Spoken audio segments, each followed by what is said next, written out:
You are in the making. All new episodes air on Thursdays at 10 a.m. Eastern Daylight Time. We hope you enjoy. Please follow along. What's your philosophy on navigating the pause? Have a really good wine collection and a better therapist. I still think we're kids until we're 30, that you have to decide what you want to do for the rest of your life. And I'm just like, I think that's a big joke. And I think that's where we get it wrong as a society. During some of those in-between moments where I'm very vulnerable, I was too scared that others would judge me, look down on me. I wasn't going to measure up, be disappointed, but use that as motivation to network to get yourself out. And I think that what I've seen is that, yes, there's been bumps, there's been turbulence, there's been delays, but you're probably going to wind up someplace interesting and learn something.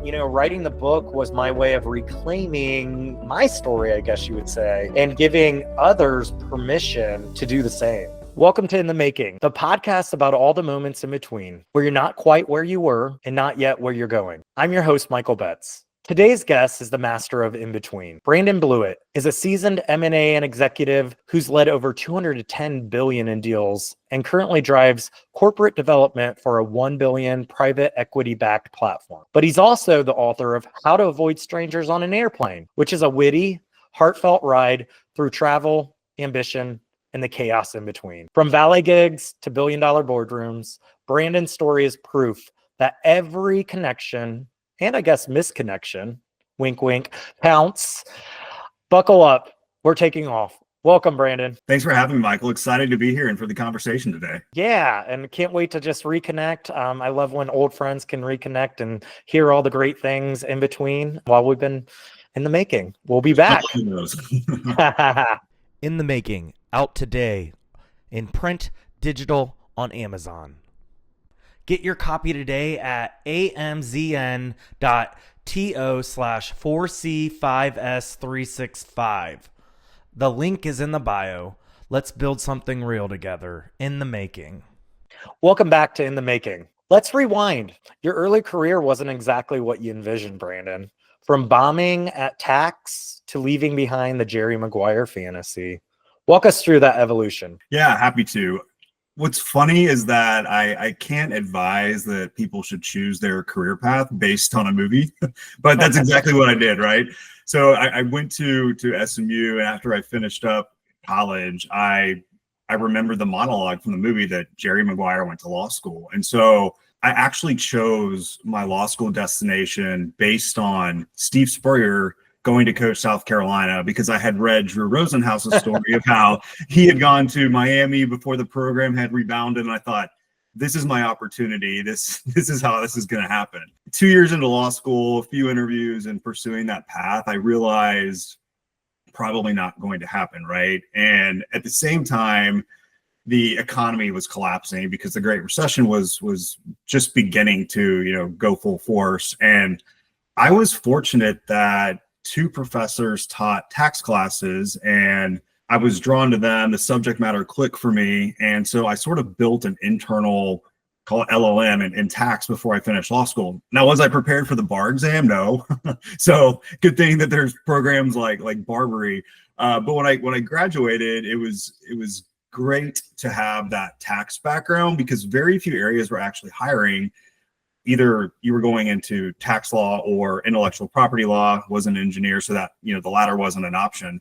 So even though I didn't have a job offering at graduation, I knew that within a year I could probably make something happen. So I did a 1-year MBA at Ole Miss, and I was down in Oxford for a year. I had a lot of fun down there. It was great. And they had a really good relationship with the accounting firm. So that really propelled me to start getting interviews with the big four firms and their tax practices. But when I graduated, I mentioned this in the book, like my first job was a valet gig in Buckhead, Atlanta. And yes, I was rubbing elbows with professional athletes, but I was parking their cars at restaurants instead of helping them sign the major endorsement contracts. But what was great is that, I get into tax, and I talk about this in the book as well, but tax is how I kept my career relevant, right? Like, it wasn't necessarily my dream job from the get-go, but it got me to a big firm. And from there, it got me into M&A tax, where I was able to learn, structuring of deals. And then from there, once I, completely bombed out, and then I say that maybe overly self-deprecating, I wasn't, in jeopardy of getting fired, but it definitely wasn't my strength. There was a lot of red lines on my work product. And because I was at that firm, I was able to shift to a different practice internally. And that's where everything took off. That's what turned into a consulting career that focused on the strategic endeavors of M&A. And that's what ultimately led me to doing what I do now, which I think it's fun to be able to say I don't dread Mondays and enjoy what I do and the people that I work with. I think it's great to be humble, because like some of the best starts come from the best. They say, most of the successful, I wouldn't say most, but a lot of successful people started out at McDonald's, and Right. they're CEOs, or they're, supposedly ran for vice president of the United States, all politics aside. But, really what I'd like to learn is, really what lessons from those early odd jobs, still stick with you now. I mean, like you said, it's almost, I think, knowing that everybody in the room, doesn't matter who or what you are, you need to respect as an equal. But Right. I would like to go in a little bit deeper into that, of like what those, sometimes thoughtless jobs and helped make you the leader you are today. I think that the first lesson I learned is that nothing is permanent, right? So the recession was not going to be permanent. The lack of hiring was not going to be permanent. So I went to a place, Atlanta, where a friend let me, sleep in a spare bedroom and just chip in for utilities and valet to make those payments until I found something full time. I also knew, look, my first offer I had my JD, my MBA, I passed the bar exam. My first offer was for $55,000 a year. I could have made more than that out of college. So yes, it ate at me a little bit to know that maybe I had set myself back. So that regret we were talking about before the show was definitely creeping in the back of my mind at that time. But I knew that getting a big firm created relevancy, and that eventually, if I worked really hard, that the dividends would pay off later. I think the second thing I learned is that it's okay to suck, right? As long as you are working hard and putting in the effort and show that you're giving it your best shot, people are willing to help you. So when it was just very evident that a career in M&A tax was not in the cards for me for the long haul, I was able to have an honest conversation with my peers and the people around me about making that shift. And I think it was admitting this isn't my strong suit and knowing to look elsewhere and not being upset that I wasn't promoted, because I didn't deserve it, to be completely frank, right? But there were other areas that I could find and pursue, and ultimately did. And it was because I was willing to admit that I sucked. And even though I did suck at it, I was still willing to put in, the long hours and the effort so that other people wanted to help. No, I think that's amazing. And, it has paid off in dividends. I've had the privilege of knowing you for a very long time, and definitely knew you in your Ole Miss days. I actually visited you once, and we had a really fun weekend at the library. But yeah, exactly. But, I think like with these all these pivots, they sharpen, our leadership skills. So really, I'd kind of like to just, when one door closed and one slammed in your face, and, you did all the work and sometimes the work didn't pay off. Like, Right. How does that, is that just like a, we've all been told no, we've all, had rejection, but it sounds like you had a little bit of a ways before you could make it to where you are today. Can you kind of just tell how you rebounded in that, in regards of picking yourself back up and dusting your shoulders off and saying, that's a lot of will. It is. And I think for me, so in one of the chapters in the book, I compare it to, dealing with an overhead Tetris flunky. So someone puts something in the bin, it doesn't quite fit, and so the bin's not going to shut. The flight attendant has to move it to the back or check it, how much of a pain that can be. Well, I realized when I wrote the book and likened it to the career parallel that I was oftentimes trying to fit myself into a bin where I didn't fit, right? And I had to ultimately find where that was. And I think one of the things that helped me kind of get through those frustrations was making sure that I had proper fuel level. So, I think, macro long picture, not to get political or religious, but I had faith in a way that it made me realize I wasn't in control. And so when you realize you're not in control of the plan, while scary, it's a little bit freeing. And I think that also helped me process myself that, yes, maybe I had friends that were progressing on a quicker timeline, but just because it hadn't happened yet for me didn't mean that it wouldn't ultimately happen. And I think when your mind frame shifts to that viewpoint, you're able to treat each step, delay, turbulence as a stepping stone and see, hey, what can I learn? So even though I don't do tax, there are things that I learned during that stint, both technically and even socially, dealing with people that I applied to in my job now. Same thing with consulting. There were projects that were absolute nightmares. There were some that were amazing. But even though there were still rough patches, I got to look at it as a learning experience. And when things were super stressful, the way that I got through it was I knew that if I went and, boxed at a gym or got, a hit session or, got some sprints, that would give me the mental clarity to kind of keep going and keep looking to what's next and, what might ultimately, be where I want to be. If that answers the question. Yeah, it's all about resilience too. Yes. I think that's a really important thing. I had a similar thing, Brandon. I think we have followed each other and have really cheerleaded behind the scenes of each other. But I'm someone who climbed and got every position. Never had to interview because people were recruiting me, and I was never told no. Right. And then all of a sudden, the rug came pulled out from underneath me, and I decided to pivot, thinking the pivot was going to be a good thing. And sometimes the pivot's not a good thing. You got to learn from the pivot. And it eventually got me here into a better, more balanced peace of mind and doing some cool things. But just being told no sucks. Yes. And so being able to really not have the perfect plan.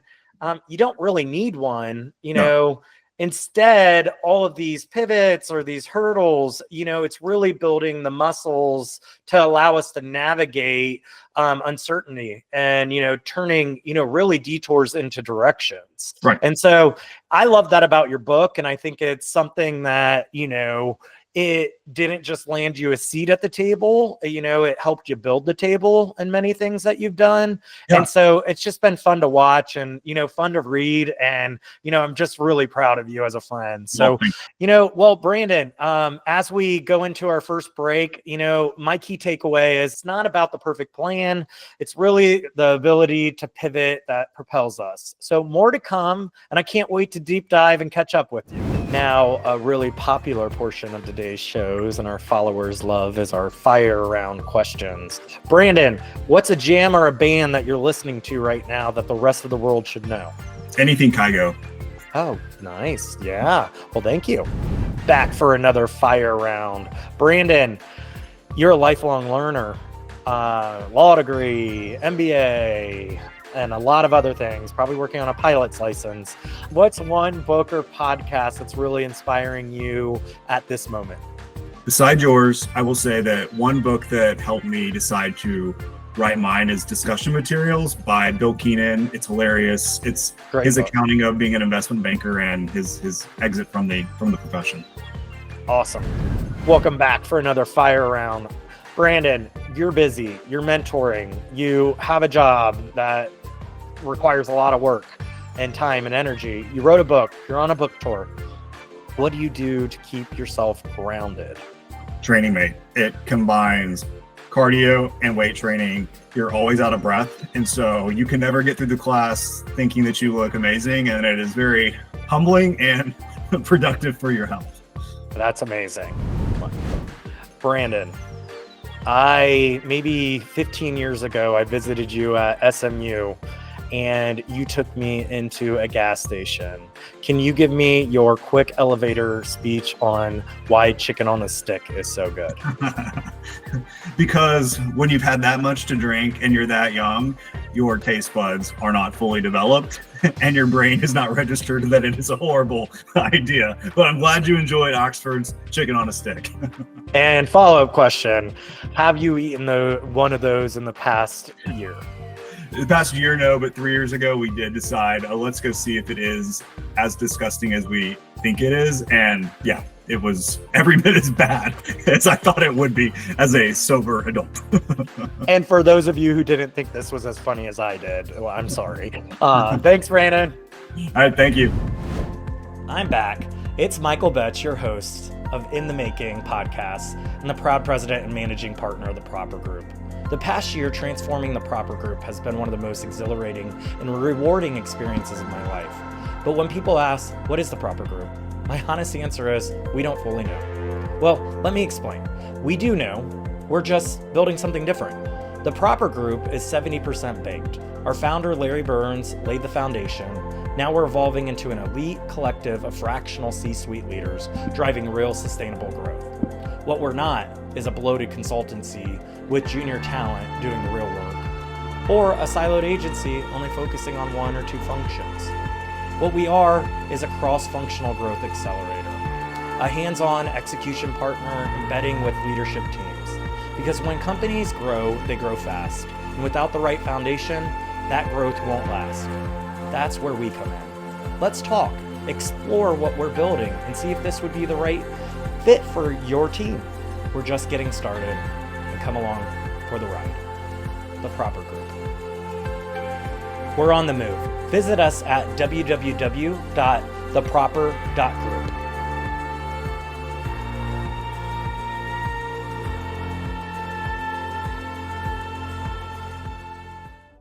Welcome back. I'm here with Brandon Blewett, a good longtime friend.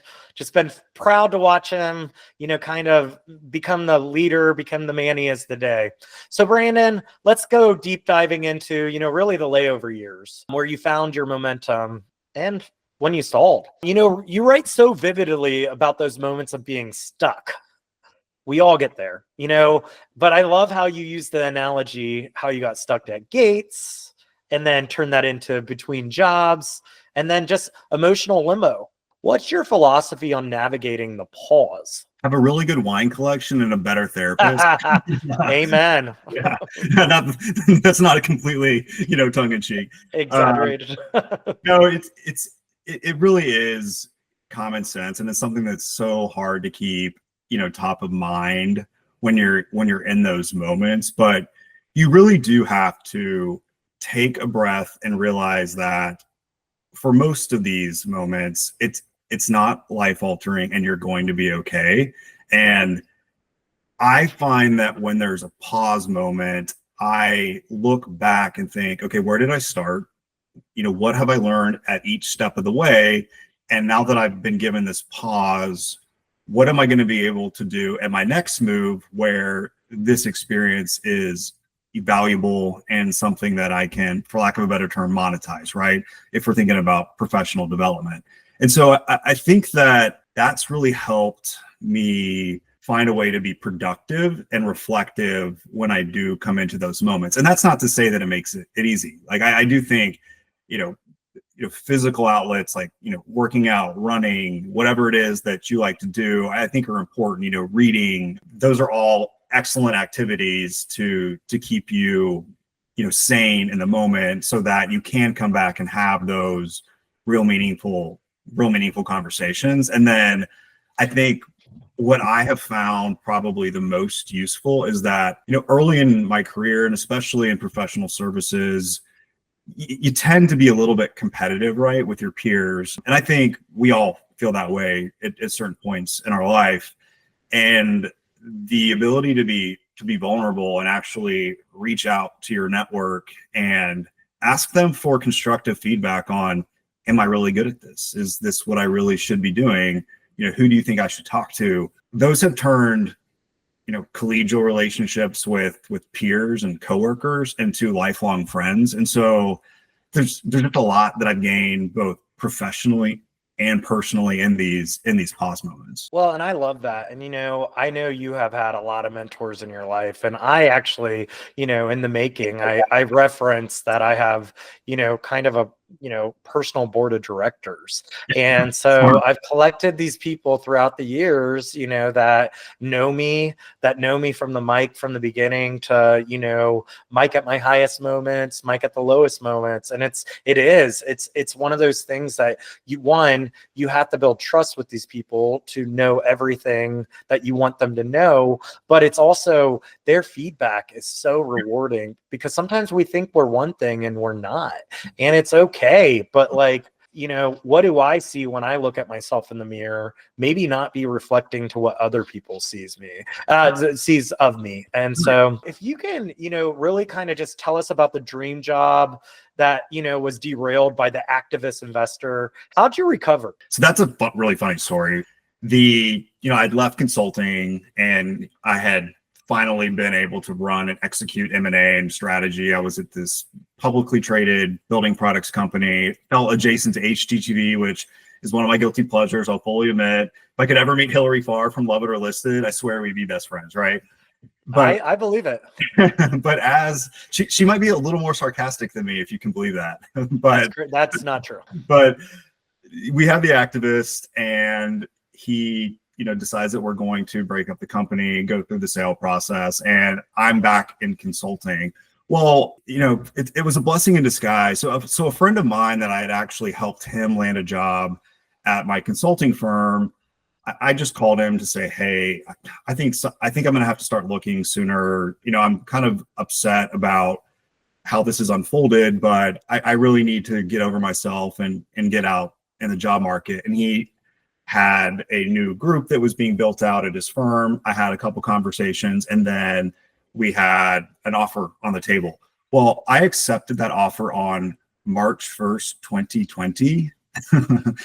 2 weeks later, COVID shuts down the world, and there's absolutely no way that I would have survived, the rounds of workforce reductions at the old company and its, diminished capacity. So it was being willing to get over myself and ask for help that really got me to that next step. Now, was that what I was going to do forever? No, that step was actually very much an in-between moment, but someone that I had mentored or helped, previously, it's really cool to see the seats flipped, so that you see that not only are your mentors the ones that help you, but when you get to a certain point, people that you've mentored or just helped along the way, it really is a network that can really help in those moments. Well, and I think, when I kind of went through my whole kind of sabbatical year, call it a couple months, Yeah.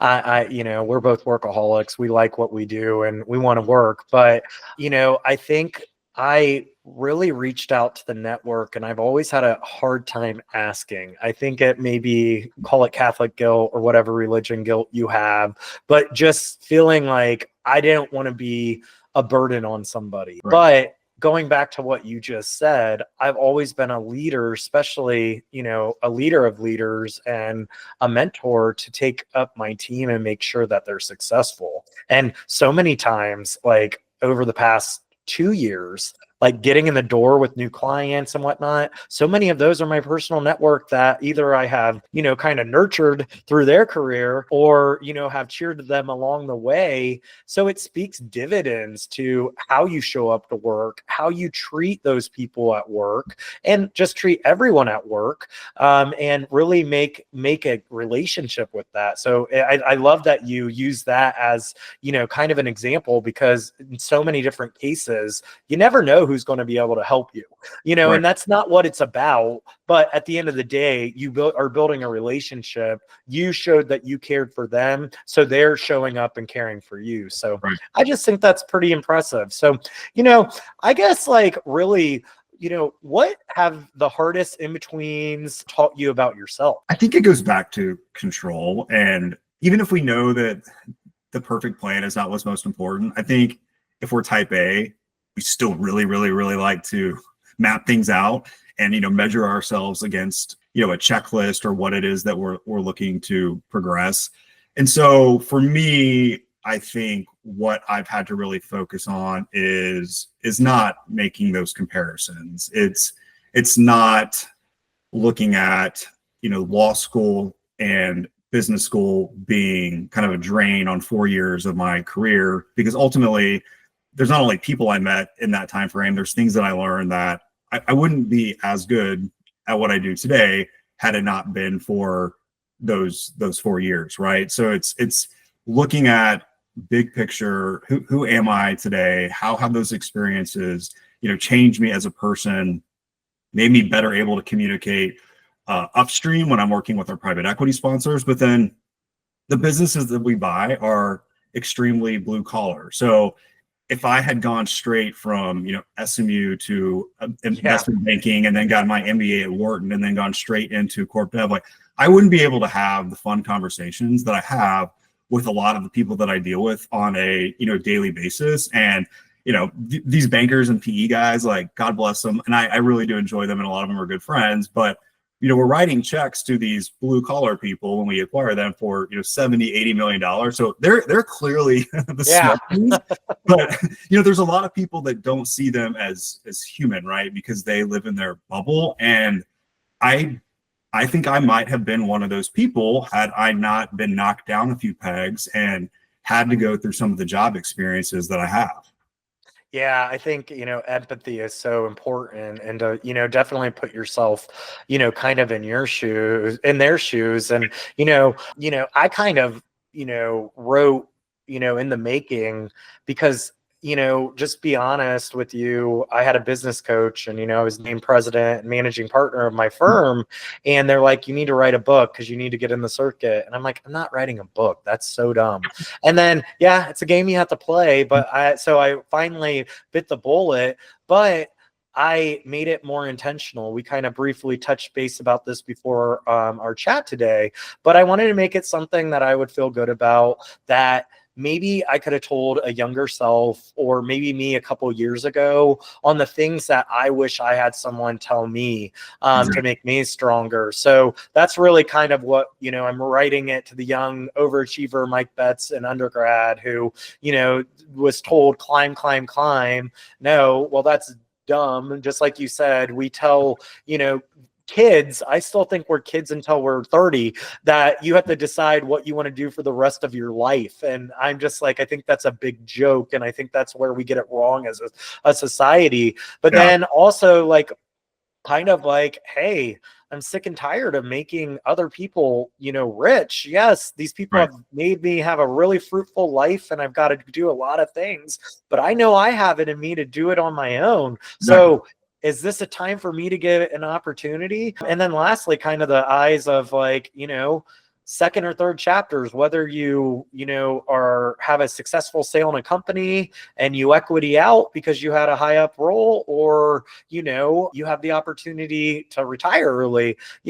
I don't think I'm ever going to want to be done working. Yes, I love sailing on the Mediterranean and the Caribbean and all of those fun things, but like, I think I was put on this earth to help make it a better place. So, really helping people hone in on what their second and third and maybe fourth act are, because they can work less, but they still have a skill set to help these businesses that may not be able to bring talent in from a full-time perspective, but they can come in and help give their skills to help that company get to their next level of growth. So really, long story short, I think it's a really good opportunity for us to really kind of, pause, listen, but also take what we have learned and hopefully help others with it. I think, what I really took from, like, your pause and, your resilience is really, you came out of it, so much of a stronger person.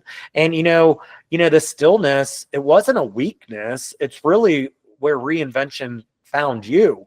And so, I just really think, to the analogy of your book, the layover is where the soul's work happens. And you don't want to skip it. Listen to yourself, listen to your body. And, when you need a break, you need a break. So Brandon, this was very insightful. Sorry I went on in a tangent No, there.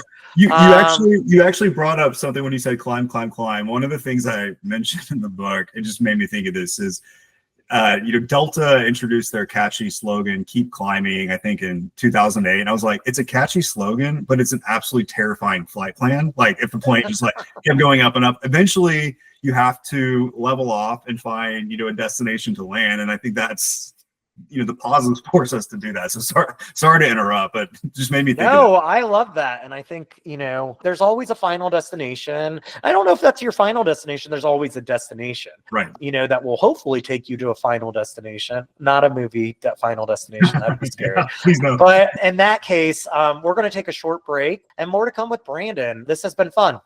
We'll be back. In the Making, out today in print, digital, on Amazon. Get your copy today at amzn.to/4C5S365. The link is in the bio.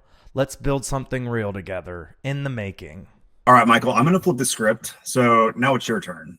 So you wrote a book on this, literally, and I want to hear how you navigated your own In the Making chapters. When did you realize you were stuck in the in-between, and how did that shape your book?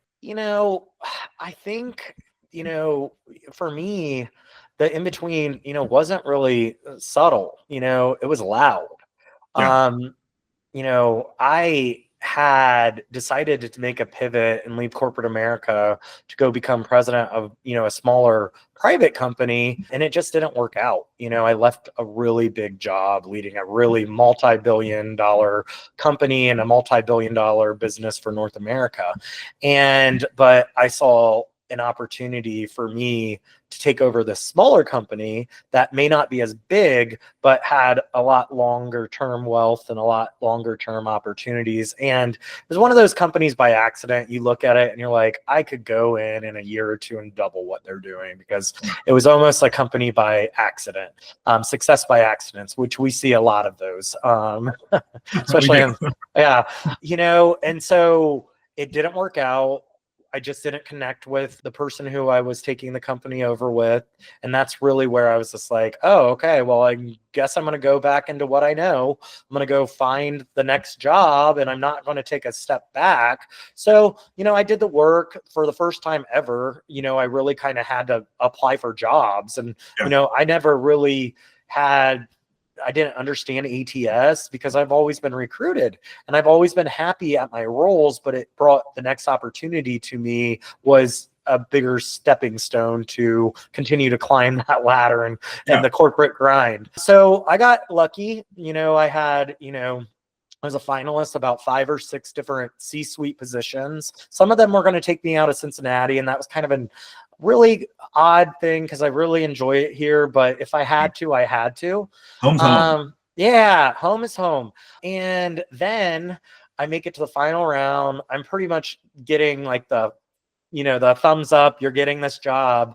And then this was, I guess, 2.5 years ago, the third quarter earnings were coming in, and basically we were getting ready for a micro recession. And, marketing roles and growth roles and all of those roles, those are the ones that will get frozen first. So in a matter of 5 days, 4 of those got frozen. And pretty much like it was September. I've done the, dog and pony show in corporate America. You're not going to get additions to your budget if you're in, a very, torturous, economic standpoint. So I'm like, if I'm going to go try to do this, I'm going to go try to do this. I'm going to, I've already done the work and took a little bit of a pause and a sabbatical, but I'm just going to put myself out there. And, I've ran teams and have had large budgets, but I haven't had sometimes the people to be able to implement programs. So I'm like, maybe there's an opportunity for me to just test out a friend, give me a project here or there. And so once, really that single week, every one of those jobs disappeared, it wasn't really the job rejection. It felt like, really kind of identity rejection that really hit me, but also survival mode. I've always been a survival. I guess, that was really my, emergency landing moment to be able to just really kind of hone in on, if I'm going to try to go out on my own, now's the time. I'm going to give myself 4 months to do this, and we'll see if it works. And, a lot of the time, people fail because they don't know, what or who they are, or they always have these big brands or big budgets and big companies to stand behind. But once you're on your own, you're kind of on your own, and it's scary and it's intimidating. And there's so much, there's a website. How do I price? How do I go market? I've never been a salesperson. How do I go sell myself? So I think like allowing myself to put myself out there and let people know that I was going on there. But then also my mentor, my partner for the Proper Group, reached out to me and was like, don't do it alone. That's the hardest part. So he gave me a hand up, and that's Larry Burns, the founder of the Proper Group. And, he was my college professor 25 years ago. And he's like, this sucks to go on your own. So I'm going to tell you what I tell a lot of people, it's going to be, kind of, eat what you kill kind of mentality. But, I have a network, and I already have clients, and I already had the brand, and I already had the infrastructure. Come partner with me, open the door for me, but also let's enhance our capability. He was really, kind of old school, marketing. I'm new school, business transformation, AI, all of those different things. It came to a really fruitful, beautiful partnership. And that's kind of where we're kind of growing to it today. So long story short, don't be afraid to ask for help. Exactly. I think sometimes why people are so scared to pause or pivot is because they think they have to make the change completely on their own, right? And so there's probably a lot of people that they are afraid to pause or to make a pivot, even when they feel like they're stuck, even though they may be an in-between moment. So what would your advice be to others that may be facing that type of moment or challenge? That's a really good question. I used to think that resilience meant staying the course, muscling through, if we want to be broy. But there's a difference between I guess discipline and denial. Yeah. But really, I think the real shift came when I started listening to the cues, burnout, body aches, dread, disconnection, all the things. And, stopped lapiling them as weaknesses. They were really more awareness, I guess, and awareness signals. And, pivoting, in my mind now, especially today, wasn't failure. It's really alignment. And, pivoting really isn't quitting. It's choosing yourself over someone else's definition of success. And I think us as a society, unfortunately, get beat in the head by you have to be a certain way. You have to show up a certain way, be quieter in a room and don't be yourself, all of those different things. So I really think, pivoting isn't quitting, and it's really been a beautiful moment for me.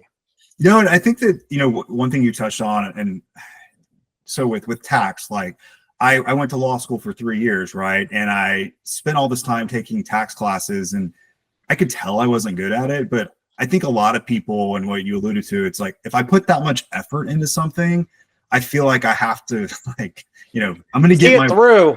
I'm going to see it through and get my worth. And it's like, no, like, I'll never forget a colleague of mine told me, like, I'm pretty sure that not making it past senior associate is a waste of a law degree too. And it's just like, whoa, that put everything, into perspective. And it sounds like you got everything into perspective, and, someone told you wisely to write a book. And having, having known what that process is like, it's rewarding, cathartic, but it's also probably some of the most frustrating times when things just don't, come out the right way, or you want to rehash things 1,000 times. But why did you feel like this book needed to be written, and why now? Well, that's like so many layers there, but I'll try to summarize it. I have a hard time doing that. I wrote In the Making because no one talks enough about the blurry middle.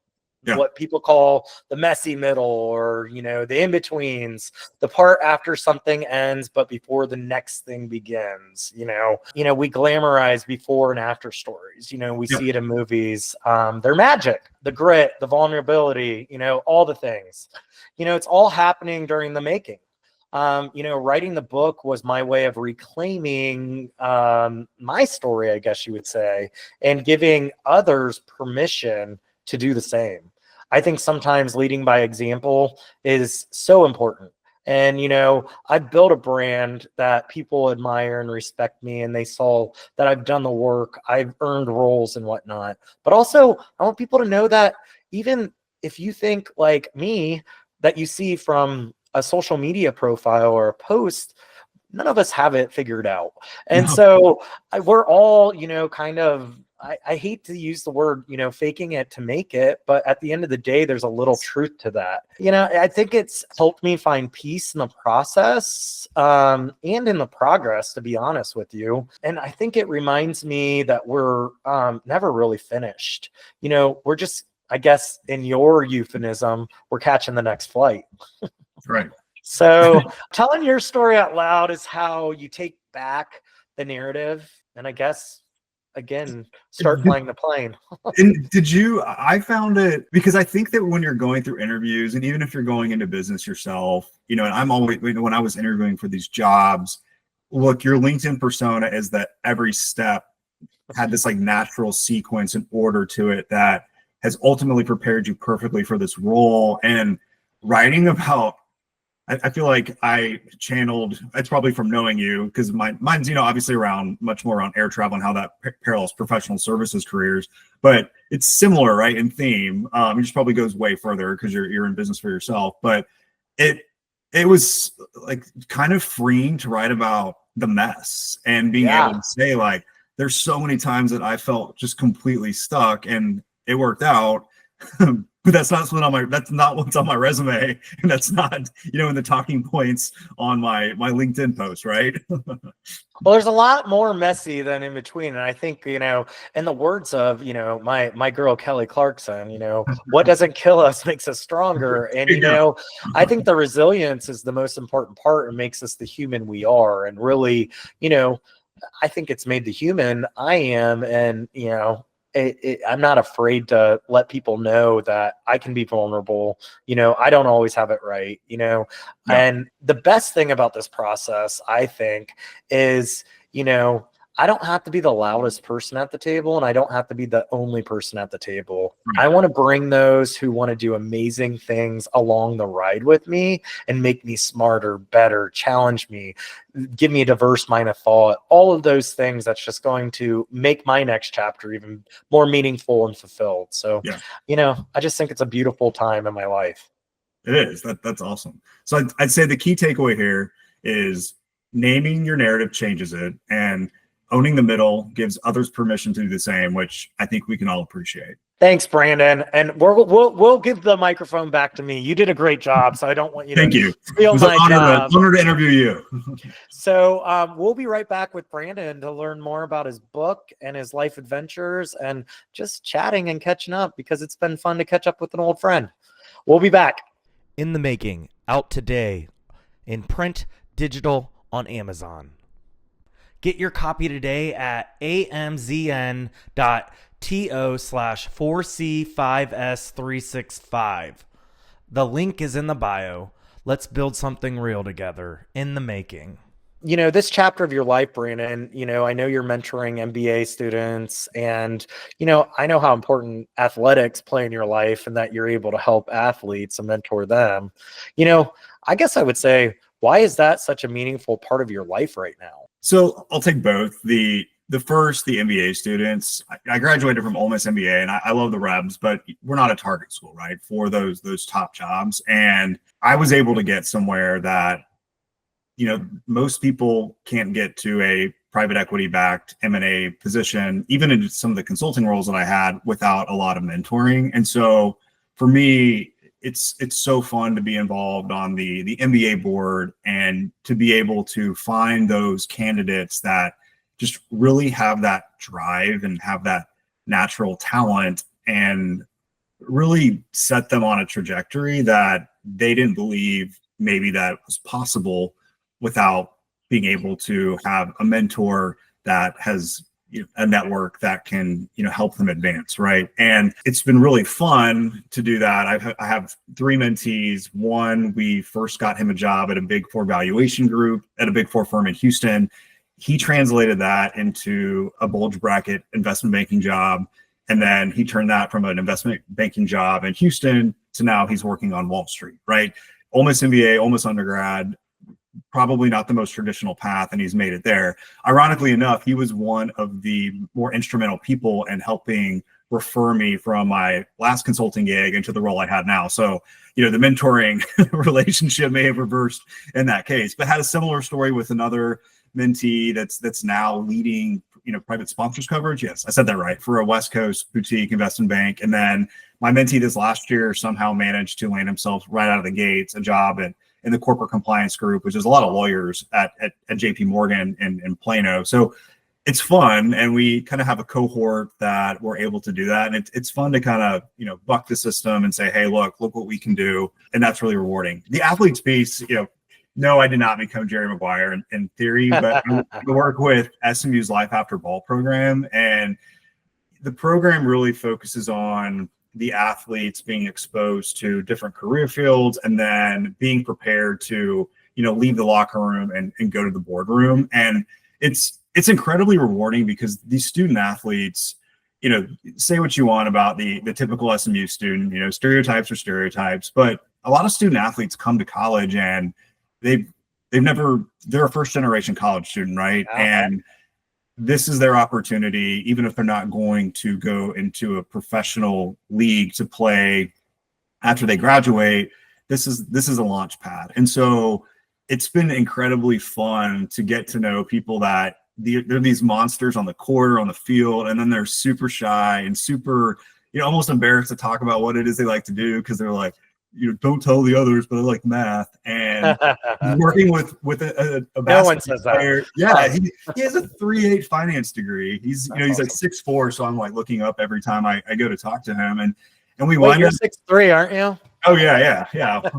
When I'm standing on a step stool. But he wound up getting his master's in finance and then wound up getting a job in private credit. And it's really cool to see, no, you're not signing them to, Nike endorsements, but you're helping set their trajectory in a way that I don't know that every school has the capability and, the alumni base that really wants to make sure that, everyone's succeeding. You're not just, a piece of entertainment on a chessboard, during a football season or a basketball season or whatever sport. I think that's amazing. And I also, with student athletes, they don't have the traditional, a lot of just the people who are there, to get the degree, they don't have the same experience. And yes, you may think it's cool that they get to travel on an airplane and play sports, but it's almost a full-time job. So that's awesome that you're able to give them a layer that's going to set them up for success, because they're not getting it a lot of times in the classroom because they're in their tutor halls. And so that's great that SMU is doing that program. Let's pivot into, really how, now that you kind of had your pivot and your in-betweens, you wrote a book, obviously, but how do you help others, and are more people coming up to you now that you've wrote this book to help get advice and guidance for their in-betweens? I think that what I realized, and I'm sure you're the same way, is that people that actually know me that have read the book, during some of those in-between moments where I'm very vulnerable, they ask, like, why didn't you say something? And it's because at that point in time, I was too scared that others would judge me, look down on me. I wasn't going to measure up. And look, we live in the age of social media. What you present is what you want people to think, and you want people to think that you're successful. And so I think that where I'm able to help people is tell people, like, it's okay to be frustrated. It's okay to be disappointed. Like, don't try to ignore that and pretend things are okay. Really figure out who it is that you can talk to and who you can trust and who you can get to guide you to what that next flight is or that next job is, right? I think that's where it's you have to accept the circumstances. You have to accept the delay, right? Like I can't go fly the plane myself as much as I would want to at You'll time. probably eventually get your pilot's license. I just have a feeling. Overachiever. but it's that it's okay to be frustrated.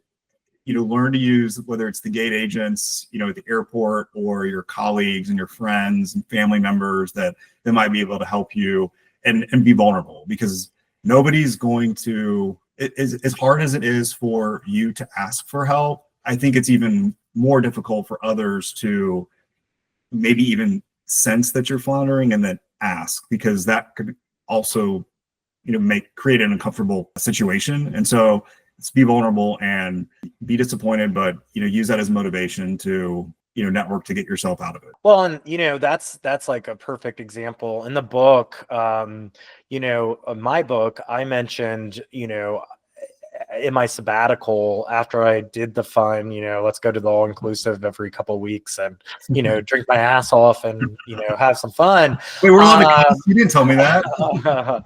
But I literally had lunch, happy hours, coffees with over 150 people. And it wasn't more like to find a job. I just always had these big jobs, and people think what they want to think, right. But I don't think half of them knew what I actually did. So I found the people, not only in my network, but my network's network, who had the biggest mouths and the biggest ears in my mind, that could potentially, when I was ready to go back either into corporate America or I started a company, that I could go, kind of remind them the badass that I am. And it worked. But the funny thing is, it goes into what you just said. It was funny how many of those people, similar to my, level of career, some of them, with 10 years more than me, who were stagnant in their career, who felt like their job was stale. Yes, they're making a ton of money and, all of the different things. And they're just like, I wish I had the courage to do what you are doing. But, I have kids that have to go into, college or private school or a mortgage. And we all have, things that we have to make sure that we, foot the bill at the end of the day. But I am so grateful that I was able to just take that jump and have the opportunity to do it, because I've realized a lot of people can't do that. So, and I think, we're in a similar boat in regards of, you have a lot more wiggle room besides our dogs to make the leap. So, I really think, we have to be okay with, I guess, giving ourselves a permission slip. One quick before we take a break, I'd really, and this can be quick, but, I'd really love to know what you would have told yourself, 10 years ago, because I don't think you regret anything you've done, but is there one big thing that you could have been like, I wish I would have done this, or I wish I would have known this? I wish that I would have looked at the personal relationships that I built in some of the endeavors that I thought professionally were setbacks. So going back to law school, do I practice? No. Could I be in the role I'm in now could I have been in that role maybe at an earlier year? Yes. But one of my best friends since I've been 3, he's married to one of my classmates from law school. I made that introduction. We were skiing together, a couple of weeks ago. So I think focus not just on the professional aspects of your journey, but really think about the relationships you've met and how all those dots connect. And to me, that makes this whole thing, life, the journey, a lot more rewarding when you look at it that way. Yeah, that's beautiful. Well, Brandon, we'll be back and, talk a little bit more about life, what's next, and all the fun in between. Sounds great.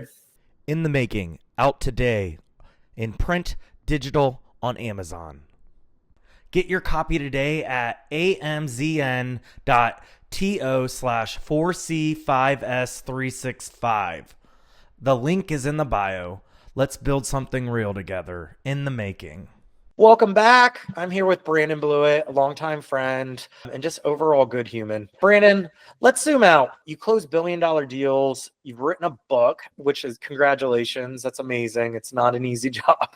No. So is there even or ever a sense of arrival, or have you just got here? I'd say no, and I don't mean that in a bad way, right? I mean it in the sense that even when your flight gets to a particular destination, and maybe on that itinerary at your final destination, you probably have to go home, or there's probably another flight, if you swipe in your airline app, it's going to take you somewhere else. So I think that's what makes it fun.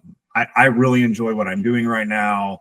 I love my team, and that's a lot of fun, but that could all change. And it's also not a bad thing, right? And I think that what I've seen is that, yes, there's been bumps, there's been turbulence, there's been delays, but you're probably going to wind up someplace interesting and learn something. And yes, I'm in a place where I can be a little more comfortable in those pause and in between moments. But I think what's really neat is as you go in between, it's sort of an evolution, right? You start off panicked, frightened, looking for survival, then it kind of maybe moves into, frustration and being flustered. Then maybe it evolves a little less into just confused. What am I doing? To now I'm like, hey, this is exciting. Like what's next? Like, where are we going next? Maybe I'll just get on the plane and not even look at the ticket to see, what's next on the itinerary. Let's go. I'm ready to go. Brandon, that actually, it kind of, you kind of summed up, and this is off script, you kind of summed up of how some people handle grief, and I think it's something that was aspiration that you thought that you wanted to be. And, right. It takes time to let yourself grieve that it may not make sense. It's not for me. But allowing yourself the ability to recover and rebound is important. So I think that was beautifully said. So now that, you kind of have done in the making, all of that stuff, the in-betweens, what does success look like for you now? I think success for me is not dreading my work and not feeling that what I'm doing is creating discontent in my personal life. Like I don't believe in, finding happiness, because to me, that's a very fleeting moment, right? Like I can be really happy to go to a sporting event, but if there's a turnover, we lose, you're not happy, right? In that moment, you're mad. But I think being content and just feeling overall satisfied on a personal level and professionally, not dreading work means you're having fun, or you're doing something that you think is meaningful is how I would define success, at this stage of my life, which is a lot different than what it, meant to me when I was younger. And it's funny, I talk to our CEO all the time, and I think one of the reasons we have a really good, working relationship, because he's my boss, is I don't want to be CEO. I don't want to be CFO. I never want to sign off on audited financial statements. I like running deals. And so, whether my title is a VP or a chief strategy officer, whatever he wants to call me, I'm fine helping to continue grow that function within, whether it's this business or another one. But I think that's freeing, right? Like I know that I can go do something that I like. There's going to be a need for it, and it's going to be something that I stay content doing, and not feeling pressured for some title or, pay mark that is going to ultimately define success. Well, I heard the inner Jerry Maguire come out in there with the deals and steals. And yeah, no, I think, I guess you would say, what are you still in the making of? That's a great question. And I think about that all the time. I'm very happy with where I'm at right now, but I do think that, in the future, I really do want to not only be able to mentor programs like Life After Ball, but I'm hoping to be able to fund and create an endowment so that program, is never something that's at risk of going away. So that those people always have that opportunity. I'd love to do the same thing at Ole Miss. And I think ultimately what I'd like to do, let's say it's 5-10 years from now, maybe hopefully at that point, my team, I've trained them to where they can, take over my role, and, they're not working for me, they're doing the job. I would love to be a board member for middle market companies that are, maybe at those early stages of thinking about spinning up the M&A function and capability, and really helping them build that engine. Then I won't be in the weeds and, fielding the phone calls at 2 or 3 in the morning, from sellers that are having, a panic attack, but you're still using that skill set and able to see other companies and businesses and organizations really grow and really launch. And it's fun to be able to be part of that. Oh yeah, there's nothing better to see someone's hard work pay off. Love it or like it in regards of, private equity or not, they can be life-changing for people. And I'm glad you're doing that in a good way. So before we head off, you mentioned something really funny that I kind of want to, and it wasn't in my head, I'm like laughing, but I when I started my own company, I told myself I never used to hate it, but like the last 5 years in corporate America, I hated Mondays. Like I had the Sunday scaries. And I said, if I ever go on my own or I'm the boss, I'm not going to work until Monday at noon. And, I said that, and I kept to it. I work long hours, so I'm okay with, giving me that autonomy and freedom. But then it came to a point where I'm like, I'm having so much fun and I'm really loving what I'm doing. And this rule doesn't apply anymore because, I'm having fun and I'm working with really smart, fun people who are challenging me. So it's almost like, I'm a kid in a candy store again because, I went from, these roles where I was a manager of managers and just doing, really the strategic work to actually rolling up my sleeves, getting dirty. And that's just been really fun about this chapter in my making. So anyways, we're going to come back and wrap it up with Brandon. This has been a beautiful story and a beautiful journey to catch up on. So more to come with Brandon, and we'll be back. In the Making, out today, in print, digital, on Amazon. Get your copy today at amzn.to/4C5S365. The link is in the bio. Let's build something real together. In the Making. Welcome back to In the Making. I'm here with my friend Brandon Blewett. Brandon, this was everything, raw, real, and really full of perspective. Where can listeners find more of your work? So you can go to my website. It's brandonblewett.com. I'm also on Instagram and X. Is it hashtag? No, it's your handle. Yeah. I'm so technologically savvy, as you can tell. It's Brandon in the air. Then I've also got a YouTube channel, which is Brandon_in_the_air. Oh, that's a lot of underscores. And Brandon, tell us about your book and where we can find it, and any other exciting things you may be working on. Yeah, absolutely. The book is available on Amazon. It's also on Barnes & Noble and Kobo, and I believe Apple Books.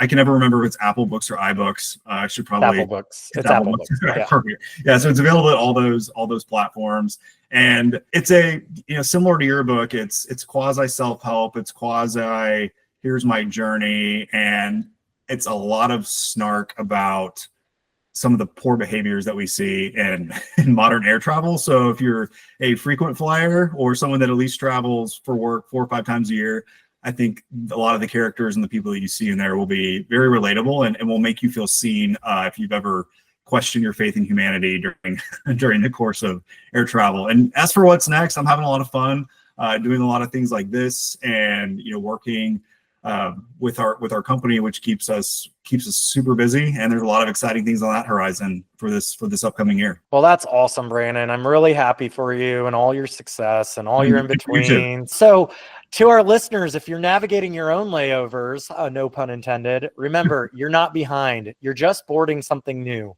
Subscribe to In the Making for more stories like this. And until next time, keep going. You're still in the making. In the Making, out today, in print, digital, on Amazon. Get your copy today at amzn.to/4C5S365. The link is in the bio. Let's build something real together. In the Making. please check out my guest, Brandon Blewett's How to Avoid Strangers on an Airplane, which is a sharp, funny book about travel, ambition, and the chaos in between. You can purchase the book on Amazon, Barnes & Nobles, and Kobo. Get your copy today. And thank you, Brandon, for joining me in the making.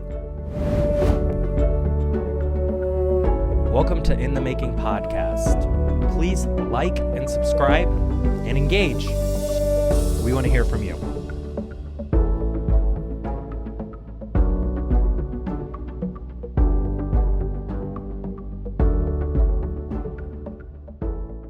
In the Making is now available for digital pre-order on Amazon. Get your copy today at amzn.to/4C5S365. The link is in the bio. Let's build something real together. In the Making.